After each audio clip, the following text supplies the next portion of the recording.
تو کس کے پاس جائے گا شکایت لے کر؟ دشمنان صحابہ اپنے ووٹوں سے کونسلر بھی نہیں بن سکتے، اپنے ووٹوں سے وہ کونسلر بھی نہیں بن سکتے۔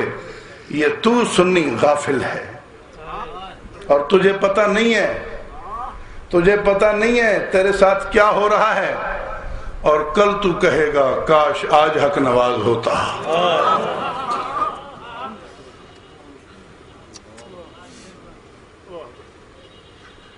تاثر دیا جا رہا ہے عالمی لیول پہ، خصوصاً پاکستانی مسلمان کے ذہن کو خراب کیا جا رہا ہے۔ امریکہ روزانہ ایران کے خلاف بیان دیتا ہے، روزانہ ایران کے خلاف بیان دیتا ہے۔ ایران امریکہ کو آنکھیں دکھاتا ہے۔ امریکہ نے اتنا افغانستان کے خلاف نہیں بولا، اتنا عراق کے خلاف نہیں بولا جتنا ایران کے خلاف بولتا ہے، کیونکہ یہاں صرف بولنا ہی ہے، یہاں صرف بولنا ہی ہے۔ کئی مرتبہ تو یوں سمجھنے لگا کہ آج ایران پہ حملہ ہونے والا ہے امریکہ کی طرف سے، تیری غلط فہمی تھی، نہ ہونا تھا، نہیں ہونا، یہ صرف تیرے دل میں اس کی اہمیت بٹھانی ہے کہ امریکہ اور ایران کی بڑی دشمنی ہے۔ تیرے ذہن میں عربوں کی نفرت بٹھانی ہے، تیرے ذہن میں پاکستانی مشنری کی، پاکستانی حکومت کی نفرت بٹھانی ہے، پاکستانی فوج کی نفرت بٹھانی ہے، پاکستانی فوجیوں کے ہاتھوں تجھے مروانا ہے تاکہ ان سے تیری نفرت رہے، کل کوئی مسئلہ ہے تو ان کا ساتھ نہ دے۔ تیرے پڑوسی تین ہیں، افغانستان میں یہ سکت نہیں ہے کہ وہ تجھ پہ حملہ کرے، نہ اسے کوئی بہانہ ہے، اور انڈیا سے حملہ وہ کروائے گا نہیں، کیونکہ اگر انڈیا پاکستان پہ حملہ کرتا ہے تو پاکستان کا بچہ کٹ مرنے کے لیے تیار ہے، پاکستان کا بچہ مزاحمت کرے گا۔ اس لیے امریکہ کبھی یہ غلطی نہیں کرتا کہ ہندوستان سے تجھ پہ حملہ کروائے تاکہ اتنی شدید مزاحمت کا سامنا کرنا پڑے۔ اس نے کروایا تو ادھر سے کروائے گا، جس کو مفت کے یہاں بغیر تنخواہ کے سپاہی اور فوجی لاکھوں پاکستان میں مل جائیں۔ تجھے پتہ نہیں ہے کتنی پلاننگ ہو چکی ہے، تجھے پتہ ہی نہیں۔ میں بتاؤں تو کیا بتاؤں، تجھ پہ اثر ہونا ہی نہیں، تجھ پہ اثر ہونا ہی نہیں، دشمن اور ہوشیار ہوتا جاتا ہے۔ تو نے کبھی آنکھ کھول کے دیکھا ہے کوئی روڈ، کوئی بس اسٹینڈ کا راستہ، کوئی ہاسپٹل کا، اسپتال کا راستہ، کوئی تھانے کا راستہ، کوئی شہر میں داخل ہونے کا راستہ، کہیں سے نکلنے کا راستہ، کوئی ریلوے اسٹیشن، کوئی انٹرچینج، کوئی ریلوے پھاٹک، کوئی پل جہاں سے ضرور گزرنا ہو، تیرا پاکستان میں ایسا کم بچا ہوگا جس پر اب دشمن مورچہ نہ بنا چکا ہو۔ میں نے نام لیے ہیں، جا تو دیکھ لے،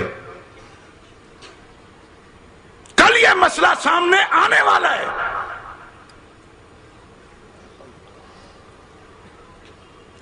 نہ فرض ہے اس کے مذہب میں، نہ واجب ہے، نہ سنت ہے، کچھ بھی نہیں، کوئی حیثیت نہیں جلوس کی اس کے مذہب میں، لیکن اس کا زور ہے کچھ بھی ہو جائے جلوس یہاں سے گزرے گا۔ کیوں؟ تجھے پتا ہے کیا فائدہ ہے اس کا؟ کیوں وہ زور دے رہا ہے؟ کبھی سوچا ہے تو نے؟ آج میرا ایک چائے کی پیالی پی کر امن کمیٹی کا ممبر سنی بھی کہتا ہے سائیں کیڑی گال ہے، ہکڑی ہے، گزر ونجن۔ پتا ہے تجھے کیوں گزرنا چاہتا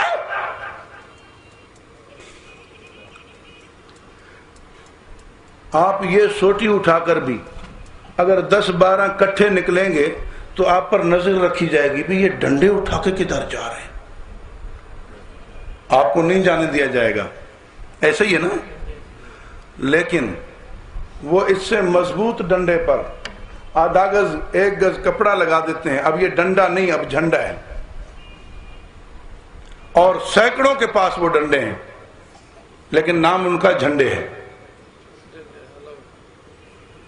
سب کے پاس. پھر 12 خنجر.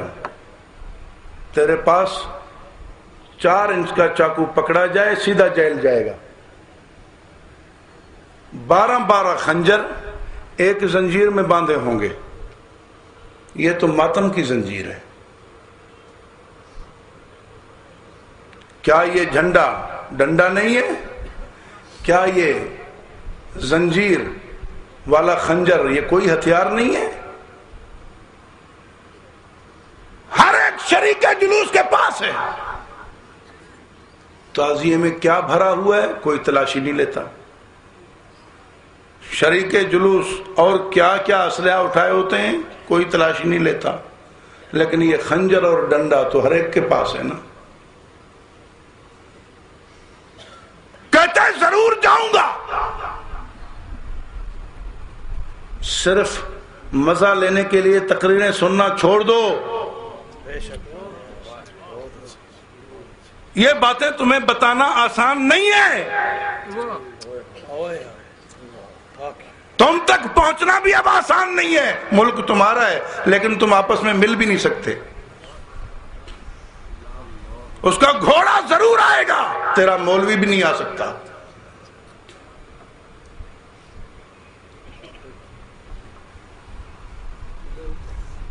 تو نے اپنے مدرسے کے جلسے کی وہ اہمیت اپنے گھر بیٹھ کر اپنی دینی بات سننے سنانے کی وہ اہمیت نہیں منوائی. تو اپنے گھر نہیں بیٹھ سکتا، وہ تیرے در پہ بھی آئے گا. سوچا بھی ہے کبھی تو نے؟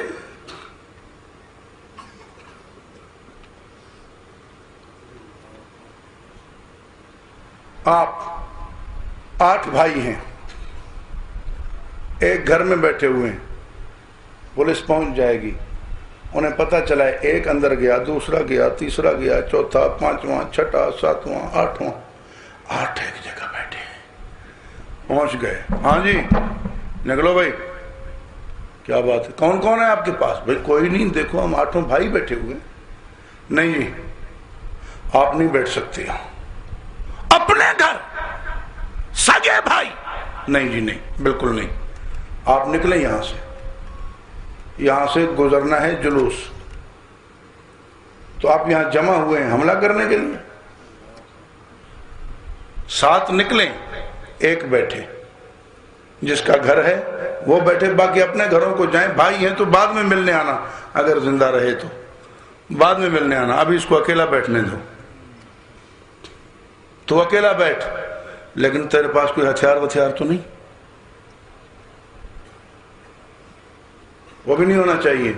اور کھڑکی نہیں کھولنا. اپنے گھر کے چھت پر بھی نہیں چڑھنا. وہاں ہمارے آدمی کھڑے ہوں گے. کیوں؟ کیا ہو رہا ہے؟ یہاں سے جلوس گزرے گا. تیرے پاس کچھ نہیں ہونا چاہیے، دوسرا بھائی بھی نہیں ہونا چاہیے، تیری کھڑکی نہیں کھلنی چاہیے، تجھے چھت پہ نہیں جانا چاہیے. انہیں مسلح، ڈنڈے، خنجر لے کر تیرے دروازے پہ ہم لے آئیں گے. پھر وہاں جب شرارت کرنی ہو، دیر کتنی لگے گی؟ صرف یہی کہنا ہے جی اس گھر سے پتھر پھینکا ہے کسی نے، بس اتنی دیر ہے. اس کے بعد گھر کا دروازہ کھولنا توڑنا کون سا مشکل کام ہے؟ اور اندر تو اکیلا ہے. یہ زور صرف اس دن کے لیے تیاری ہے کہ ہمیں جب دروازہ توڑ کے اندر گھسنا پڑے، دروازے تک جانا ہمارا لیگل ہو. دروازے تک جانا قانوناً ہو، پھر صرف دروازہ توڑ کے اندر چلا جانا کوئی بڑی بات نہیں ہے. تیرا تو جلوس ہے ہی نہیں، تو کہیں جا ہی نہیں سکتا، تو اپنے گھر سے مسجد تک لاٹھی لے کر نہیں جا سکتا. وہ تیرے دروازے پہ آئے گا. مسجد جہاں ہو ضرور آئے گا، مدرسہ جہاں ہو ضرور آئے گا، سنی کسی ایکٹیو ورکر کا، اچھے کارکن کا گھر ہو ضرور آئے گا. کیا ہے؟ تاکہ کل ضرورت پڑے دروازہ توڑ کر صرف اندر ہونا پڑے، پورا سفر جو ہے وہ محفوظ پہلے سے موجود ہو. تو بھی اس گھر سے پتھر آیا تھا، پھر جلوس تھا، وہ آخر کسی کے کنٹرول کی بات تو ہے نہیں، ہنگامے کی بات تھی. تیرے سامنے میں کون کون سی بات کھولوں؟ اس طرح کئی ذبح ہو چکے ہیں جس طرح تیرے لیے تیاری ہو رہی ہے. ہاں ہو چکے ہیں. پچھلے چہلم میں، وہاں خیرپور میں اسی طرح نماز جمعہ پہ زوری سے جلوس گزارا مسجد کے پاس سے، اور کسی نے کہہ دیا میاں ادھر تو آتا ہی نہیں ہے، ادھر کا تو راستہ ہی نہیں ہے، روٹین نہیں ہے. بس اتنا کہنا تھا، مسجد پہ حملہ ہو گیا، اندر گولیاں چل رہی ہیں. لوگوں نے جو نماز پڑھنے آئے تھے، جس طرح تو جاتا ہے خالی ہاتھوں، جالی کی ٹوپی سر پہ رکھ کے، انہوں نے قرآن اٹھایا سامنے کیا تاکہ ہمیں پناہ ملے. قرآن سے گولی آر پار، قرآن رت میں، خون میں سرخ. اس کو کیا حیا ہے قرآن کی؟ یہ تو ابھی ہلکے ہلکے کیس ہیں.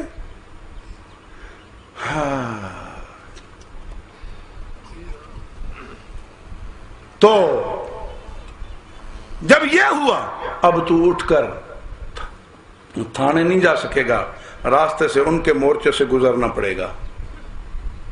تو اپنے زخمی کو اسپتال نہیں پہنچا سکے گا، راستے میں ان کے مورچے سے گزرنا پڑے گا. مجھے پتا ہے جب میرے والد صاحب شہید ہوئے، جب میرے بھائیوں اور طلبہ کو گولیاں لگیں، تو ہم اسپتال کس طرح پہنچے اور راستے میں کیا کیا ہوا. تجربے کی بات بتا رہا ہوں تجھے. تیرے مدد کو کوئی آ نہیں سکے گا، کیونکہ شہر میں آنے والے ہر راستے کو ان کا مورچہ پہلے میں لگتا ہے، اس کے بعد کہیں آگے جانا ہوتا ہے. تو شہر سے نکل نہیں سکے گا، نکلنے والے راستے پر پہلے ان کا مورچہ ہوگا، پھر روڈ ملے گا. اور جب اللہ نہ کرے، اللہ نہ کرے، اللہ نہ کرے، پاکستان کے ساتھ جو دشمنی ہو رہی ہے، کل یوں کہہ کے کہ افغانستان پر حملہ امریکہ نے پاکستان سے کیا تھا، ہم پہ بھی حملہ پاکستان سے کرے گا، لہذا مومنین کرام پاکستان پہ قبضہ کر لیں. وہاں سے اتنے آرڈر آنے کی دیر ہے. اور اگر محرم ہو تو ہر روڈ پہ، ہر شہر کی ہر گلی میں پہلے سے ان کی فوج موجود ہے، انہیں وہاں سے فوج بھیجنے کی ضرورت ہی نہیں ہے. پھر یہ میرے افسران، یہ میرے پولیس والے، یہ رینجر کے جوان، یہ فوجی جوان جو آج ہمیں کہتے ہیں کوئی بات نہیں گزر جانے دو، ان میں سے وہ جس کو چاہیں گے یرغمال بنا دیں گے. جب کمانڈر یرغمال بن گیا تو پھر کیا سپاہی بغیر آرڈر کے گولی چلائیں گے؟ کچھ بھی نہیں ہوگا.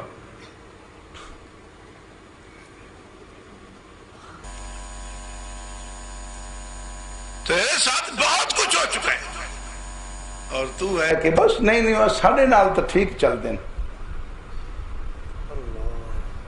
تیرے ووٹ سے جو ممبر بن کے اسمبلی میں بیٹھا ہے، صوبائی میں، قومی میں، تو کیا جب اس طرح کا مسئلہ پیش آ جائے اس نے تیری طرفداری کرنی ہے؟ اللہ تجھے غیرت دے، اللہ تیری غیرت کو بیدار کرے، اور تو اپنے دوست اور دشمن میں پہچان پیدا کر. دوست اور دشمن میں پہچان پیدا کر. اس کا مذہب ہے کہ تجھے بظاہر پیار کر کے اندر سے کاٹے. اس کا مذہب ہے کہ تیرے ساتھ ظاہر میں موافقت کر کے اندر سے منافقت کرے. وہ تجھے تباہ و برباد کرنا عبادت سمجھتا ہے، لیکن اس انداز سے کہ اس پر کیس بھی نہ بنے۔ میں نہیں کچھ آپ سے مانگتا، لیکن یہ خیال ضرور کرو کہ یہ عارضی زندگی ہے۔ اگر یہاں پر تم نے یہ نہ سوچا، کل تمہیں رسول اللہ کو بھی منہ دکھانا ہے، اللہ کے سامنے بھی پیش ہونا ہے۔ کفر کے لیے طاقت کا سبب مت بنو۔ بتاتے بتاتے قربان ہو گئے میرے ساتھی، وہ جان دے گئے۔ تجھے اگر اب بھی بات سمجھ نہ آئی، کب آئے گی؟